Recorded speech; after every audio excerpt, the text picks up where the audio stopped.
الشيطان الرجيم بسم الله الرحمن الرحيم الحمد لله الذي لا يبلغ مدحته القائلون ولا يحصي نعمه العادون ولا يؤدي حقه المجتهدون الذي لا يدركه بعد الهمم ولا يناله غوث الفتن الذي ليس لصفته حد محدود ولا نعت موجود ولا وقت معدود ولا أجل ممدود فطر الخلائق بقدرته ونشر الرياح برحمته وابتدى بالصخور ميدان أرضه والصلاة والسلام والتحية والإكرام على سيد أصل ما في الوجود سر الله في كل موجود نقطة دائرة الوجود صاحب لواء الحمد والمقام المحمود مولا ومولا الثقلين جد الحسن والحسين بالقاسم محمد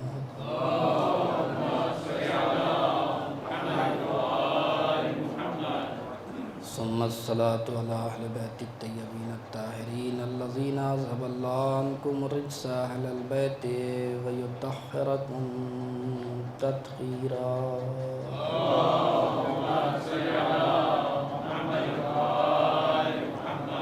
لا سيما بقية الله الأعظم روحي وأرواحنا له الفداء ولعنة الله على أعدائهم أجمعين من يومنا إلى قيام يوم الدين أما بعد فقد قال الله تبارك وتعالى في كتابه الكريم وهو أصدق الصادقين وقاله الحق بسم الله الرحمن الرحيم قل إن صلاتي ونسكي ومحياي ومماتي لله رب العالمين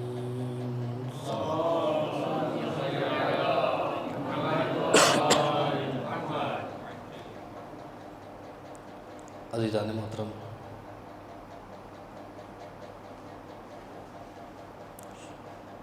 شب غم اور گریہ اور بکا کی رات، عبادت کی رات، اپنی قسمت بنانے کی رات اور اپنے گناہوں سے معافی مانگنے کی رات۔ بہرحال یہ جو مناسبت ہے، دو مناسبتیں ایک ساتھ جمع ہو گئی اور یہ بھی اہتمام قدرت ہے ظاہراً،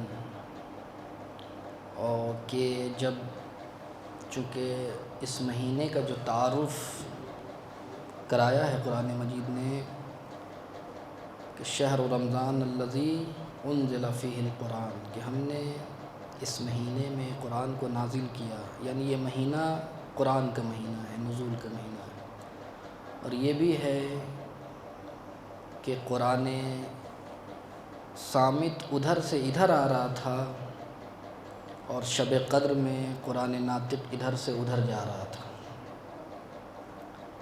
بہرحال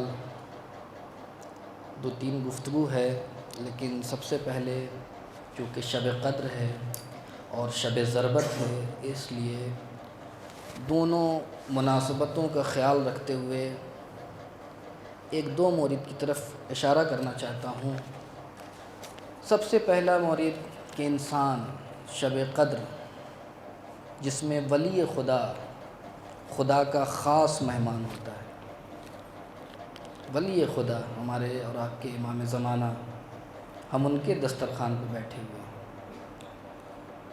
معافی کی شب، مغفرت کی شب، اپنی قسمت بنانے کی شب۔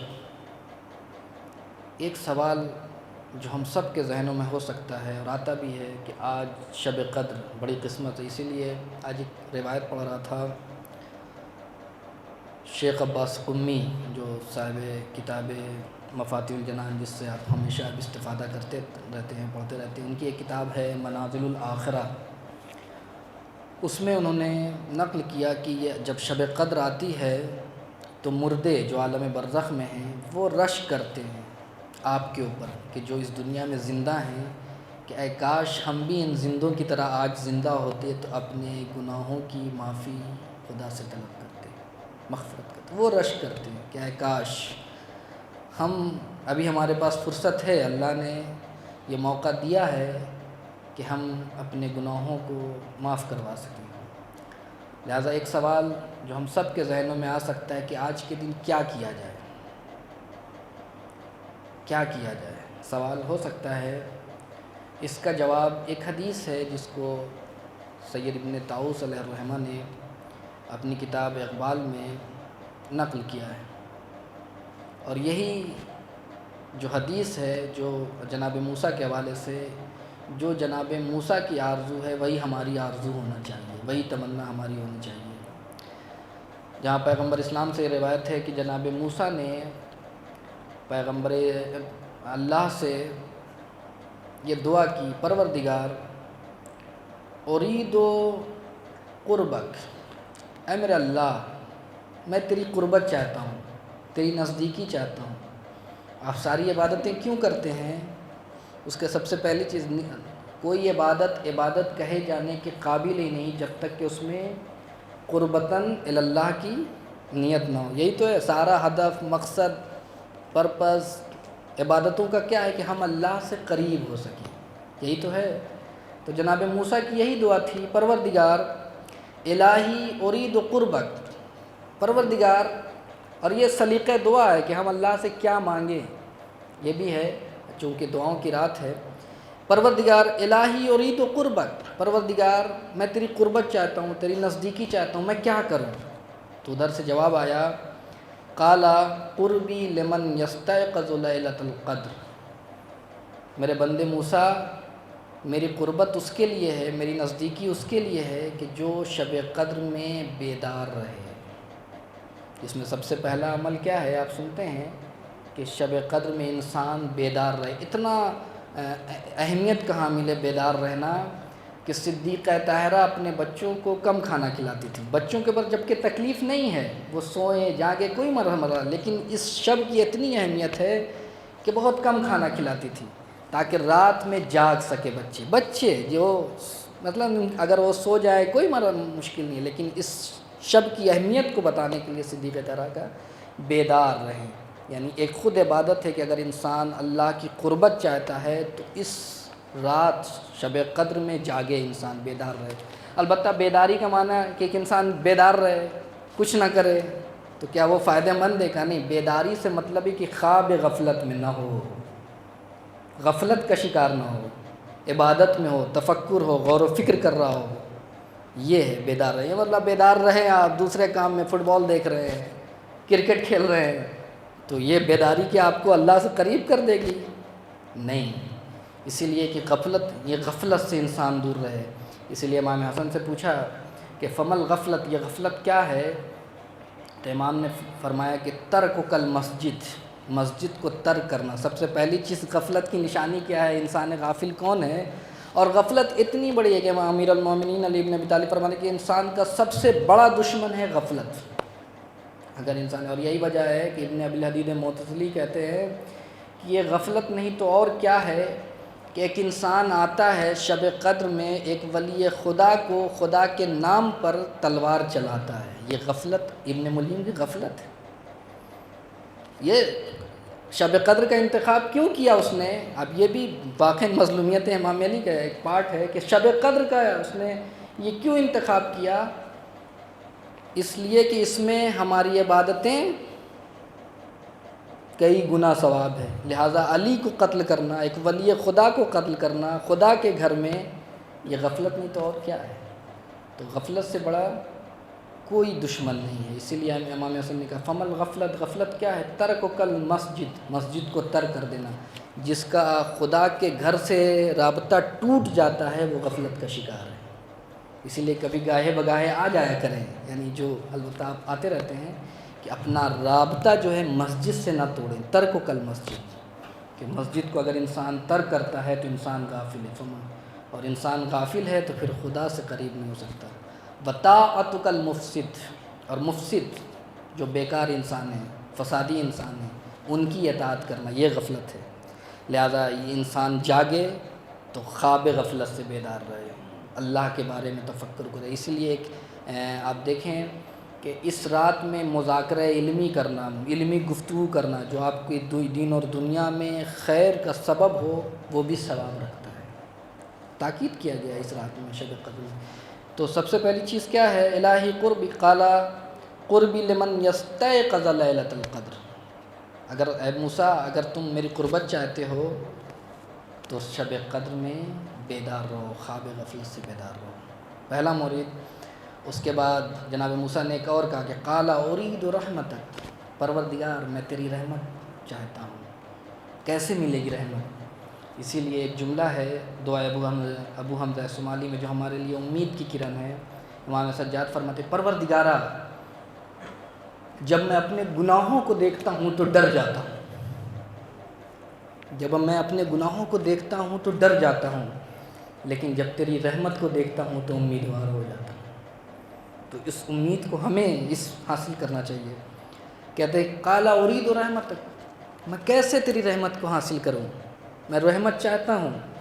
تو کہتے ہیں ادھر سے آواز آئی قال رحمتی لمن رحم المساکین فی لیلۃ القدر، میری رحمت اس کے لیے ہے جو میرے بندوں پر رحمت کرے، جو میرے بندوں پہ رحم کرے، جو مساکین پر، فقراء پر رحم کرے شب قدر میں۔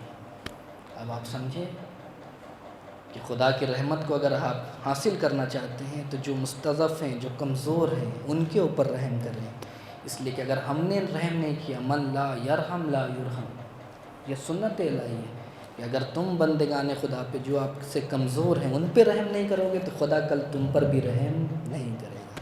اگر رحمت چاہتے ہو تو آج بہترین موقع ہے، انسان جو مستضعف ہیں، جو غریب ہیں، فقیر ہیں، ان کے سلسلے میں ہو سکتا ہے، ضروری نہیں کہ پیسے کے ذریعے سے، میں نے بارہا کہا کہ ضروری نہیں ہے کہ انسان مدد جو ہے صرف پیسے کے ذریعے سے ہو۔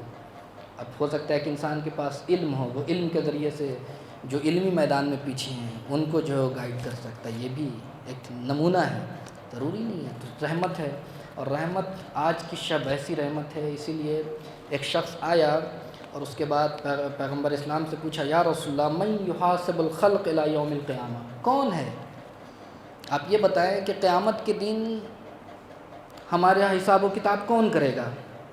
زیارت جامعہ میں بھی ہے کہ ائمہ کریں گے، فرشتے کریں گے، لیکن آخری جو مہر لگے گی وہ پروردگار عالم کی۔ تو پیغمبر اسلام نے کہا کہ خدا بند عالم کرے گا، تو کہا پھر کوئی بات نہیں، پھر مجھے کوئی ڈر نہیں ہے، پھر انشاءاللہ میں جنت میں جاؤں گا۔ تو رسول نے پوچھا اور صحابی نے جو بیٹھے ہوئے دکھا ہے اس سے یہ تو پوچھیں گے اتنا امیدوار کیوں ہے کہ جب آپ نے کہا کہ اللہ حساب کرے گا، یہ ہمارے لیے امید کی کرن ہے۔ کہ جب اس سے پوچھا کہ تم اتنے اطمینان سے کیوں کہتے ہو کہ پھر مجھے کوئی ڈر نہیں ہے، تو ایک جملہ اس نے کہا کہ لِأَنَّ الْكَرِيمَ اِذَا قَدْرَ عَفَا، کہ کریم جب ایک کریم جب قدرت پیدا کرتا ہے کسی کے اوپر تو اس کو معاف کر دیتا ہے۔ تو جب بندوں میں یہ صفت ہے، جو بندوں میں کریم انسان ہیں، وہ جب کسی کے اوپر قدرت حاصل کرتے ہیں تو ان کو چھوڑ دیتے ہیں، ان کو معاف کر دیتے ہیں اللہ کے لیے، تو وہ تو ان کا بھی خدا ہے۔ تو جب خدا جو ہے اپنے بندوں پہ گرفت حاصل کرے گا تو انشاءاللہ وہ بھی معاف کر دے گا۔ یہ بہترین ذریعہ ہے، اور ایک رحمت کو حاصل کرنے کا ذریعہ ہے کہ ہم اہل بیت سے توسل کریں گے، جو آج ہم توسل اسی لیے ہم مجلس میں بیٹھے ہوئے ہیں، اس لیے کہ معدن الرحمہ زیارت جامعہ میں کیا ہے کہ اہل بیت کون ہیں؟ رحمت کی کان ہیں، رحمت کے خزانے ہیں، کہ جہاں انسان جب ان سے انسان متصل ہو جاتا ہے تو خدا کی رحمت بھی ان پر جو ہے برستی ہے۔ تو یہ جناب موسیٰ کی دوسری دعا کہ پروردگار میں رحمت چاہتا ہوں، کیا کروں؟ تو اگر تم رحمت چاہتے ہو تو شب قدر میں مساکین کے اوپر رحم کرو۔ اس کے بعد تیسری دعا کہ قال الہی ارید الجواز علی الصراط، پروردگار میں پل صراط پر گزرنے کے لیے کوئی پاسپورٹ چاہتا ہوں، جواز کہتے ہیں عربی میں پاسپورٹ۔ آپ جب کسی ایک ملک سے دوسرے ملک میں جاتے ہیں تو بارڈر کراس کرنے کے لیے آپ سے مانگا جاتا ہے، آپ جتنے بڑے بھی آدمی ہوں، پی ایم ہوں، سی ایم ہوں، منسٹر ہوں، پلیئر ہوں، سب سے پہلے آپ سے مانگا جائے گا کہ پاسپورٹ ہے یا نہیں، اگر ہے تو ٹھیک ہے، اور نہیں ہے تو پھر تو جواز کیسے میں گزروں گا؟ پل صراط پہ گزرنے کے لیے پاسپورٹ دکھانا ہوگا۔ ایک تو روایت میں ہے کہ علی کی محبت جواز ہے، پاسپورٹ ہے۔ موسیٰ نے پوچھا کہ الجواز علی الصراط، میں آسانی سے گزرنا چاہتا ہوں، جس کے سلسلے میں کہ تلوار سے زیادہ تیز، بال سے زیادہ باریک، آگ سے زیادہ گرم، اس پہ انسان کیسے گزرے؟ کون سی چیز اس کے پاس ہوگی جس سے آسانی سے گزر جائے؟ یہ ہے کہ ہم کیسی دعائیں کریں. یہ دیکھیں، یہ ہے کہ ہم انبیاء سے، اولیاء سے، ولی خدا سے سیکھیں کہ کس طریقے کی دعائیں ہمیں کرنا چاہیے. تو جناب موسیٰ نے کہا کہ پروردگار، صراط مستقیم، اس پہ پل پہ گزرنا آسان نہیں ہے. اگر تیری مدد نہ ہو تو میں کیا کروں؟ کون سا جواز، کون سا پاسپورٹ حاصل کروں کہ جس کی بنیاد پہ آسانی سے میں اس پل صراط سے گزر جاؤں؟ تو قال ذالک لمن تصدق بصدقۃ فی لیلۃ القدر. یہ اس کے لیے ہے آسانی، صراط پل پر سے گزر جائے گا، اس کے لیے ہے کہ جو شب قدر میں صدقہ دے. اسی لیے شب قدر میں صدقہ کی بہت زیادہ تاکید ہے. عام دنوں میں بھی ہے، لیکن شب قدر میں خاص تاکید ہے کہ انسان جو ہے صدقہ دے. اس کے بعد چوتھی دعا، الہی ارید من اشجار الجنہ وثمارها. پروردگار، میں جنت کے پھل چاہتا ہوں، فروٹ چاہتا ہوں، کیا کروں؟ تو جواب آیا، قال ذالک التسبیح فی لیلۃ القدر. اگر چاہتے ہو کہ جنت کے میوے، جنت کے پھل، جنت کے فروٹ تمہیں حاصل ہوں جو ختم ہونے والے نہیں ہیں، تو تمہیں شب قدر میں جو ہے تسبیح خداوند عالم کو بجا لانا ہوگا. اس کے بعد آخری دعا، دو دعا اور ہے اس کے بعد، کہ قال الہی ارید النجات. پروردگار، نجات چاہتا ہوں، کیا کروں؟ تو قال النجات من النار. نجات سے کیا مانا ہے؟ کیا تم یہی تو ہم جب دعائے جوشن کبیر پڑھتے ہیں تو خلصنا من النار یا رب، کتنی مرتبہ دہراتے ہیں؟ 100 مرتبہ دہراتے ہیں نا. یعنی سب سے اہم دعا انسان آج کے دن کیا ہے؟ اس کا اندازہ ہو کہ کیا ہے؟ کہ خلصنا من النار یا رب، پروردگار آتش جہنم سے محفوظ رکھ. البتہ بہت سے فقرات ہے کہ انسان غور کرے کہ جیسے دعائے کمیل میں ہے امام علی علیہ السلام کے، صبر تو میں جہنم کی آگ تو برداشت کر لوں گا، لیکن تیرا فراق کیسے برداشت کروں گا؟ یہ سخت ہے ایک مومن کے لیے. یعنی اس کو یوں سمجھیں کہ اگر ہم جہنم میں چلے جاتے ہیں تو جہنم میں یزید ہوگا، شمر ہوگا، معاویہ ہوگا، اس طریقے کے شیطان ہوگا، اس طریقے کے افراد کے ساتھ رہنا یہ کم سخت ہے. انسان سوچے اگر اس پہ آدمی توجہ کر لے، وہ تمام چیزیں، اذیت اور تمام چیزیں ان کو ہٹا دیں. ایسے دنیا کے بدترین افراد، ابن ملجم، یزید جیسوں کے ساتھ رہنا یہ سخت مرحلہ ہے یا نہیں؟ ایک انسان ہوتا ہے، ایک اگر معاشرے میں کوئی خراب انسان رہتا تو انسان دور بھاگتا ہے کہ نہیں، اس کے ساتھ نہیں رہنا مجھے، اس کی زبان سے، اس کے ہاتھ سے انسان محفوظ نہیں ہے، دور بھاگتا ہے. تو جہنم میں اگر انسان چلا جائے تو ایسے لوگوں کے ساتھ رہنا ہو، یہ کیا آسان کام ہے؟ اسی لیے تو یہ اس دعا کیا کرنا چاہیے. تو جناب موسیٰ نے کہا النجات من النار، ہاں جہنم کی آگ سے نجات چاہتا ہوں. قال ذالک لمن استغفر فی لیلۃ القدر. ادھر سے آواز آئی، اگر تم جہنم کی آگ سے نجات حاصل کرنا چاہتے ہو تو استغفار کرو. کب؟ شب قدر بہترین فرصت ہے. اس کے بعد آخری جو اللہ سے طلب کیا ہے جناب موسیٰ نے، قال الہی ارید رضاک. تیری رضا چاہتا ہوں. یہ جنت، جہنم، یہ سب تمام چیزیں تو بہانہ ہے، اصل مقصد تو میرا تیری رضا ہے. ورضوان من اللہ اکبر. اللہ کی تھوڑی سی رضا بہت بڑی چیز ہے اگر انسان کو حاصل ہو جائے. رضن بقضائہ و تسلیما لامرہ. امام حسین نے آخری جو وقت میں کہا، امام علی نے آخری وقت میں کہا، یہ رضا، رضوان الہی اتنی بڑی چیز ہے. کہا یہ مجھے چاہیے، ارید و رضاک. پروردگار، ہم بھی یہی دعا کریں کہ مجھے رضوان الہی چاہیے. تو ادھر سے جا قال رضائی، اگر تم چاہتے ہو میری رضا حاصل کرنا چاہتے ہو تو اس کے لیے کہ لمن صلی رکعتین فی لیلۃ القدر، کہ جو 2 رکعت نماز پڑھے لیلۃ القدر.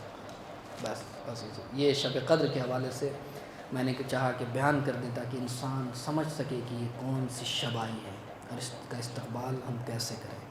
بہرحال جو گفتگو ہے، وقت نہیں ہے زیادہ، بس 1-2 باتیں کر کے آپ کی زحمت تمام کر دوں گا انشاءاللہ. کہ جو میں نے سرنامہ کلام کرا دیا کہ جہاں پروردگار عالم قل ان صلاتی و نسکی و محیای و مماتی للہ رب العالمین، اے میرے حبیب آپ کہہ دیجئے کہ میری نماز، روزہ، میری زندگی، میری موت، سب کچھ اللہ کے لیے. یعنی یہ کیا مطلب؟ اس آیت کا پیغام یہ ہے کہ انسان کی زندگی للہیت کے محوریت میں ہو، یعنی اللہ کی رضا کے سانچے میں ڈھلی ہوئی ہو۔ یہ آیت کا مفہوم ہے، اور جس کے غم میں ہم لوگ بیٹھے ہوئے ہیں اس کی پوری زندگی اگر دیکھیں تو اس آیت کی عملی تفسیر ہے امام علی کی زندگی کہ نماز ہو، روزہ ہو، زندگی ہو، موت ہو، سب کچھ اللہ کے لیے۔ اسی لیے شاعر متحری کا ایک بہت ہی خوبصورت جملہ ہے، اپنی کتاب جاذبہ اور دافع امام علی میں فرماتے ہیں کہ دنیا میں بہت سے صاحبان فضیلت پیدا ہوئے، ہیرو پیدا ہوئے، قہرمان پیدا ہوئے، سب کو یا تو بھلا دیا گیا یا زمانے کے ساتھ ساتھ کچھ دن تک یاد رکھا گیا لیکن کچھ دنوں کے بعد بھلا دیا گیا۔ لیکن علی اس شخصیت کا نام ہے کہ 1400 سال کے بعد بھی نہ اس کے جیسے دوست پیدا ہوئے نہ اس کے جیسے دشمن پیدا ہوئے۔ یہ دو روئی شخصیت ہے امام علی کی کہ جذب کرنے والے بھی ہیں اور دفع کرنے والے بھی ہیں، دشمن ساز بھی ہے علی کی شخصیت اور دوست ساز بھی ہے۔ ایسا نہیں ہے کہ انسان کا ایک معیار اور کرائٹیریا کیا ہونا چاہیے، ایسا نہیں ہونا۔ آج ہم پوچھا جاتا ہے کہ سب سے اچھا انسان کون ہے؟ جس کے کوئی دشمن نہ ہو، ہماری نظر میں یہ ہوتا نہیں ہے۔ علی اس شخصیت کا نام ہے کہ جس میں جذب کی صلاحیت ہے اور دفع کی بھی صلاحیت ہے، یعنی وہ ایسی شخصیت ہے کہ دوست بنانے والی بھی ہے اور دشمن بنانے والی بھی ہے۔ ایک اچھے انسان کی پہچان یہ ہے، ایک مکتبی ایک آئیڈیولوجی پر جینے والے کی زندگی ایسے ہی ہوتی ہے کہ اس کے دوست بھی ہوتے ہیں، اس کے دشمن بھی ہوتے ہیں۔ ہو ہی نہیں سکتا کہ ایک اچھا انسان ہو، ایک مکتبی انسان ہو اور اس کے صرف دوست ہی دوست ہوں، دشمن نہ ہوں۔ تو وہ کہتے ہیں کہ بہت سے قہرمان ہیں، بہت سے صاحب فضیلت ہیں، آخر وہ تاریخ کے نظر کیوں ہو گئے؟ ان کا نام و نشان مٹ گیا، وجہ کیا ہے؟ لیکن علی اپنے علم کے لحاظ سے، اپنے فضل کے لحاظ سے، اپنے کرم کے لحاظ سے، اپنے سخاوت کے لحاظ سے، اپنے فضائل کے لحاظ سے، اپنی شجاعت کے لحاظ سے آج بھی زندہ ہیں اور لوگوں کے دلوں پہ حکمرانی کریں۔ اس کا راز کیا ہے؟ راز و رمز کیا ہے؟ کہ اگر صرف علی علم کی وجہ سے، فضل کی وجہ سے، سخاوت کی وجہ سے ہوتے تو علی کا نام بھی مٹ جاتا۔ لیکن علی کی جو سب سے بڑی خاصیت ہے وہ یہ کہ علی کا ہر کام اللہ کے لیے ہے۔ نعرہ حیدری، نعرہ محمد و آل محمد صلوات،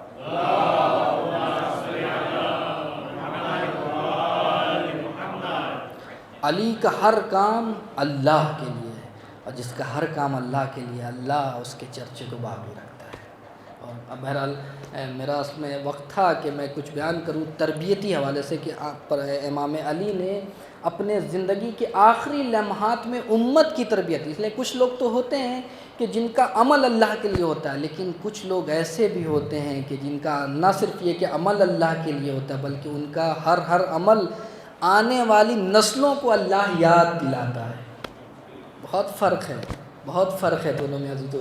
کچھ وہ ہوتے ہیں کہ جو صرف اللہ کے لیے ہے، اللہ کے لیے عمل ہے، لیکن ان کا عمل اللہ کا یاد نہیں دلاتا۔ لیکن کچھ افراد وہ ہوتے ہیں کہ جن کے عمل کے ساتھ ساتھ ان کے عمل کو دیکھ کے انسان اللہ کو یاد کرتا ہے۔ تاریخ میں اس کی مثالیں بہت کم ہیں۔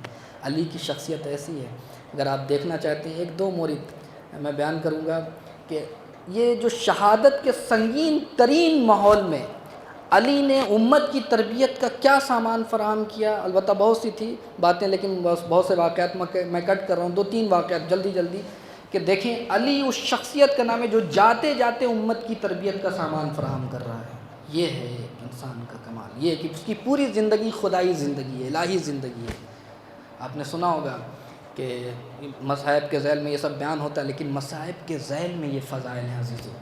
بس جلدی میں 2-3 واقعات کی طرف اشارہ کرنا چاہتا ہوں کہ آپ نے سنا ہوگا کہ آج کے دن امام علی اپنی چھوٹی بیٹی کے یہاں مہمان ہیں، اور اس کے بعد یہ عالم ہے کہ لرز رہے ہیں رات بھر، کبھی صحن خانہ میں آتے ہیں، مطلب چاہنے والی بیٹی نے پوچھا میرے لالا میرے بابا جان یہ آپ کیوں لرز رہے ہیں؟ کہا اس لیے کہ میں آج جس خدا کی بارگاہ میں مجھے جانا ہے، کل تک میں مرحب و انتر اس کے مقابلے میں جاتا تھا لیکن علی کے قدموں میں لغزش نہیں ہوتی تھی، لیکن آج اللہ کی بارگاہ میں جانا ہے۔ لہٰذا یہ امت کے لیے تربیت کا سامان ہے کہ دیکھو کسی بھی دنیا کے سامنے، کسی بھی فرد کے سامنے مروب نہ ہونا، نہ ڈرنا، لیکن جب اللہ کا خیال آ جائے تو پھر ڈرتے رہنا۔ اور یہی وجہ ہے کہ علی بن الحسین کو دیکھا کسی نے کہ جب نماز کی حالت میں تو کانپ رہے ہیں، کہا مولا آپ کانپ کیوں رہے ہیں؟ کہ دیکھتے نہیں کہ میں اللہ کے حضور میں ہوں؟ تم بھی جب کسی بڑے انسان کے سامنے جاتے ہو تو کانپنے لگتے ہو، ڈرنے لگتے ہو۔ اگر تم نے بھی خدا کو بڑا سمجھا ہوتا، صرف اللہ اکبر نعروں کی حد تک نہ ہوتا، واقعاً روح تک پہنچ چکی ہوتی بات کہ خدا سے بڑا کوئی نہیں ہے، تو جب تم محراب عبادت میں آتے تو تمہارا حال بھی یہی ہوتا۔ یہ پہلا درس کہ جب انسان لوگوں کے سامنے جائے تو مروب نہ ہو، لیکن جب اللہ کی بارگاہ میں جانے کا خیال آ جائے تو لرز جائے۔ اور اس کے بعد جب نکلنا چاہتے تو مرغابیوں نے دامن تھاما، تو امام حسن کو بلایا کہ یہ بے منہ کے جانور ہیں، جب تک ان کی غذا کا انتظام کر سکتے ہو تب تک تو ٹھیک ہے، ورنہ انہیں آزاد کر دینا۔ یہ بھی امت کی تربیت کا سامان فراہم کر رہے ہیں کہ دیکھو لوگوں پہ حکمرانی کرنا اور ہے، لیکن جو تمہارے تحت کفالت ہیں ان کی تربیت کا انتظام کرنا آسان کام نہیں ہے۔ اگر ان کی تربیت کا آسان کام کر سکتے ہو تو ٹھیک ہے، ورنہ انہیں آزاد کر دو۔ یہ علی کا۔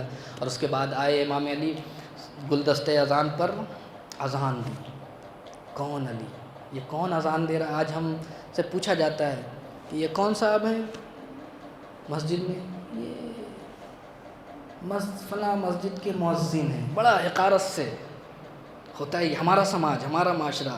اب یہاں کی میں بات نہیں ہے، لیکن ہمارے یہاں ایک مؤذن ایسا، یہ بہت ہی حقیر پیشہ ہے، نعوذ باللہ۔ یہ کون صاحب ہیں؟ بینک کے مینیجر ہیں۔ وہ کون صاحب ہیں؟ سیلس مین ہیں۔ وہ کون صاحب ہیں؟ وہ فلاں ہیں۔ یہ کون ہے؟ فلاں مسجد کے مؤذن ہیں۔ نہیں عزیزو، یہ اذان دینا حقارت کا کام نہیں ہے، علی کا کام ہے، علی کا کام ہے۔ اور یہ وہ کام ہے کہ جاتے جاتے علی ابن ابی طالب نے کیا، اور یہ وہ کام ہے کہ جس کو یادگار عاشورہ بنا دیا حسین ابن علی نے۔ پورے سفر میں ایک مؤذن تھا امام کے پاس، حجاج ابن مسروق، پورے سفر میں حجاج ابن مسروق اذان دیتے تھے، لیکن جب صبح عاشور نمودار ہوئی تو کہا آج حجاج ابن مسروق تم نہیں، آج علی اکبر اذان دیں گے، تاکہ جوانوں کے ذہن بیدار ہو جائیں کہ یہ کوئی معمولی انسان کا کام نہیں ہے، علی اکبر کا کام ہے۔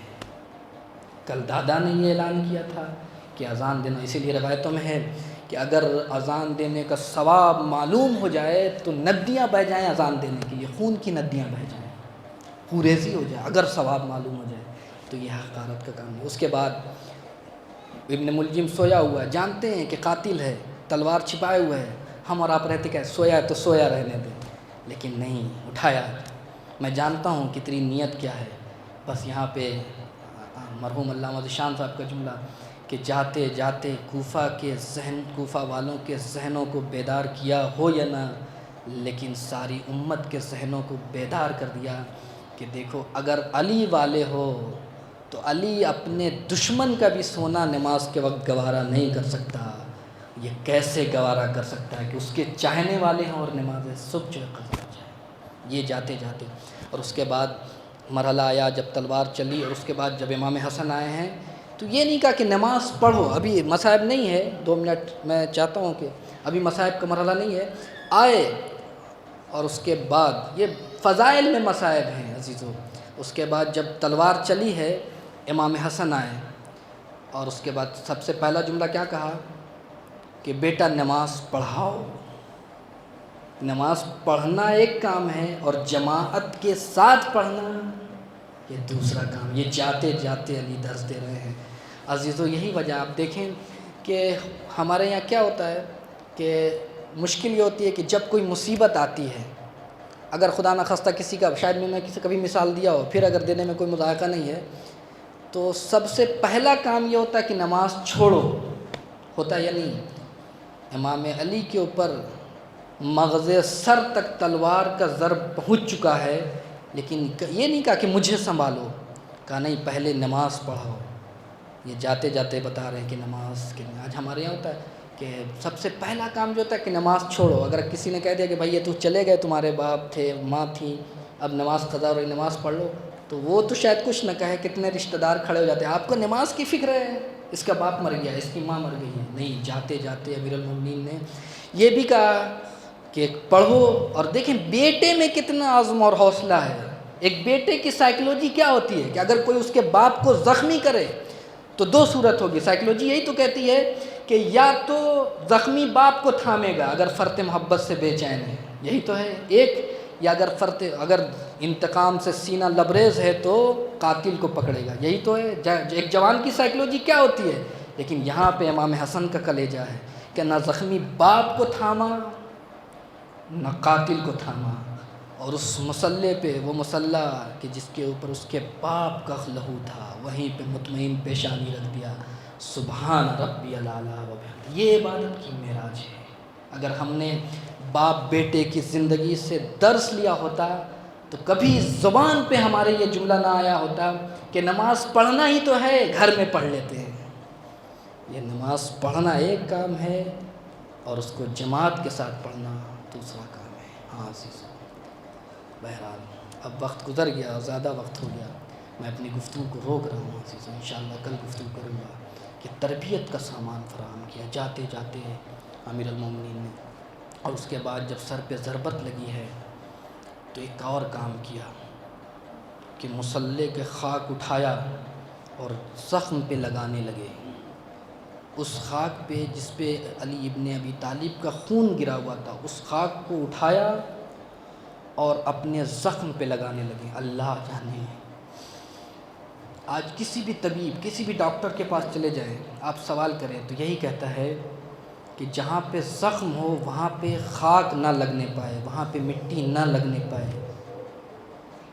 نہ جانے یہ علی کی مصلحت تھی. علی نے جاتے جاتے ذہنوں کو بیدار کیا کہ دیکھو ہر خاک زخم کے لیے مضر اور نقصان ہو سکتا ہے، لیکن جس خاک پر معصوم کا خون گر جائے وہ خاک شفا کے کام آتا.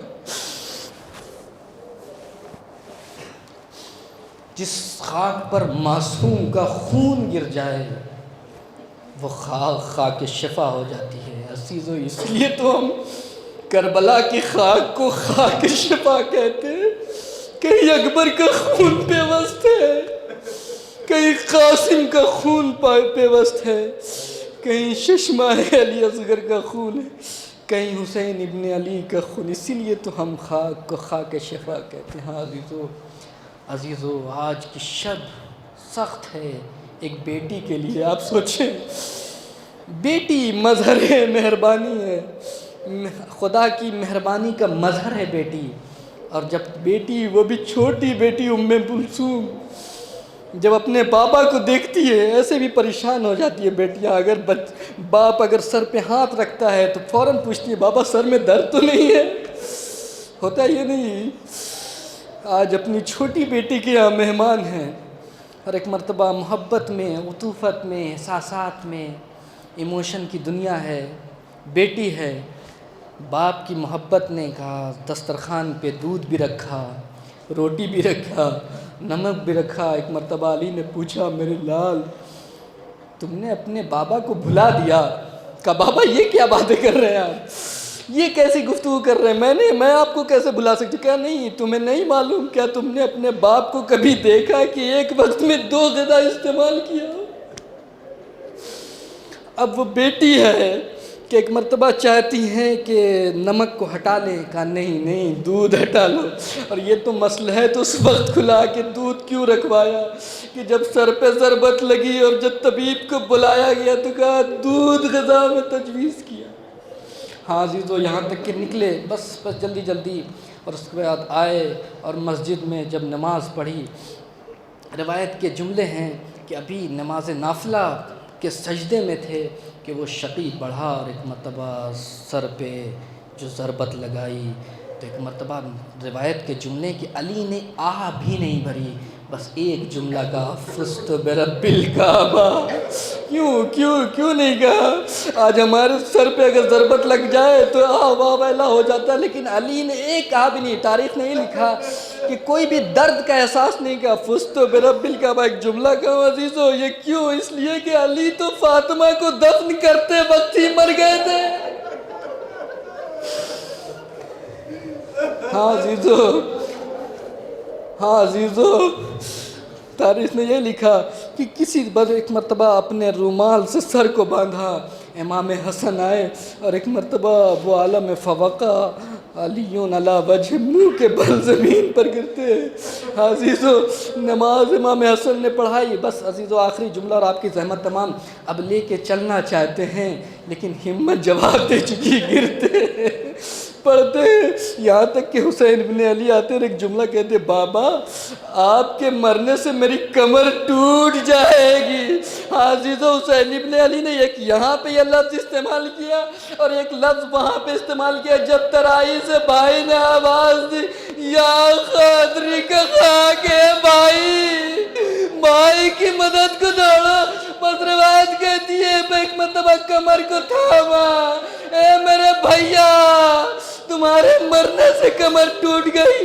ہاں عزیزو یہاں تک کہ جب گھر نزدیک آنا چاہتا ہے، ایک مرتبہ امام حسن کو نزدیک بلایا، ایک مرتبہ کان میں کہا میرے لال حسن اب میرے چاہنے والوں سے کہو کہ اب یہاں سے دور چلے جائیں، اس لیے کہ اب تک خبر زینب سن چکی ہوگی۔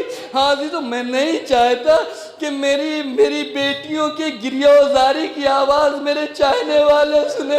بس عزیزو میں کہوں گا مولا یہ 40 ہجری کا کوفہ ہے، وصیت پر عمل کرنے والے چاہنے والے اصحاب ہیں، حسنین جیسے بیٹے، ہاں یہ 40 ہجری کا کوفہ ہے، لیکن یہی تاریخ جب 61 ہجری میں پہنچتی ہے، یہی آپ کی بیٹی ہے، منادی کی ندا ہے ہاذہی زینب ہاذہی ام کلثوم ہاذہی من بنات رسول اللہ۔